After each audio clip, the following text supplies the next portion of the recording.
Hey, it's Kyle here, and today for my review I'll be talking about In Cold Blood by Truman Capote. Before I get started on my book review, I will mention that I'm sure you noticed the bookcases behind me are empty. That's because I'm in the process of buying my first house, so I'm in the process of packing up all the stuff in my apartment to get ready for the move, which I'll make at the end of this month. So that's the reason for those empty bookcases. So probably by the next time I do a book review, I'll probably be in the new house and everything, so y'all get to see that in the video. But like I mentioned, today I'll be reviewing In Cold Blood by Truman Capote.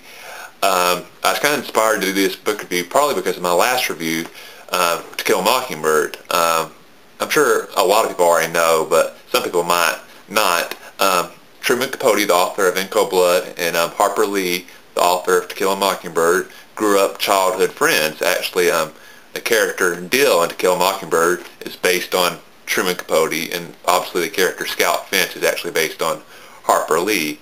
So I've always found it fascinating that these two great American authors grew up childhood friends. That's always seemed like an amazing coincidence.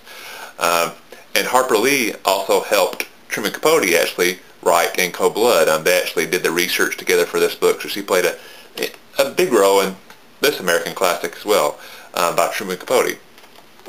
The basic reason why I wanted to talk about this book is how important it is for establishing a new literary genre. And there's not many books that can make the claim that they started a genre on their own, but In Cold Blood can make that claim. A lot of people credit it as being the original work of a nonfiction novel. And it also is credited with starting the genre of the true crime genre. So you see, In Cold Blood was a very important novel because it basically kind of broke ground into the literary world, which doesn't happen that often. Basically, the plot is, well, I should say the plot, since it actually is, like I said, since it's based on a true story. How this story came about is Truman Capote read an article in a New York newspaper about this quadruple murder that took place in rural Kansas. And it was just a short little blurb, but the description of the crime fascinated him, so he decided he wanted to learn more about it and research and possibly write something about it. So Truman and Harper Lee went out to Kansas to do the research for the book, and that research led to the book In Cold Blood. Now I wanted to read what it says on the back of this book, because it probably sums it up better than I could, so I wanted to read it, so I apologize for reading here. On November the 15th, 1959, in the small town of Holcomb, Kansas, 4 members of the Clutter family were savagely murdered by blasts from a shotgun held a few inches from their faces. There was no apparent motive for the crime, and there was almost no clues. So that kind of gives you, the basic summary. There's this, grisly murder, very savage, that takes place in this small rural area of Kansas, and it's just shocked by this crime. And when the crime first happens, nobody can exactly figure out. There's no, obvious purpose. Like a lot of times when murder happens, people try, oh, this is obviously a drug-related murder, or this is why this happened. They had, some enemies or something. There was no obvious motive for this crime, so that's one reason it fascinated people so much. So basically what Truman Capote does with In Cold Blood, he kind of looks at 3 different elements. One, he kind of explores the lives of the victims before they were murdered, and kind of gives you an idea of who these people are before they were, just, murdered in, like the title of the book, In Cold Blood. Secondly, it kind of examines the impact of this savage crime on this small community that they lived in. I'm sure most people, wherever they live, be it a small rural area or a town or even a big city, when some big crime happens, it really does have a big impact on the community, especially, a small town or a city or, where there's a real small population, where you get that feeling that everybody kind of knows everybody. When a crime happens in a community like that, it just has a tremendous impact. So Capote does a great job of kind of looking at how this murder really impacted the lives of everybody in this community. And probably where this book is most famous for is its examination of the 2 men who were arrested for committing the murder.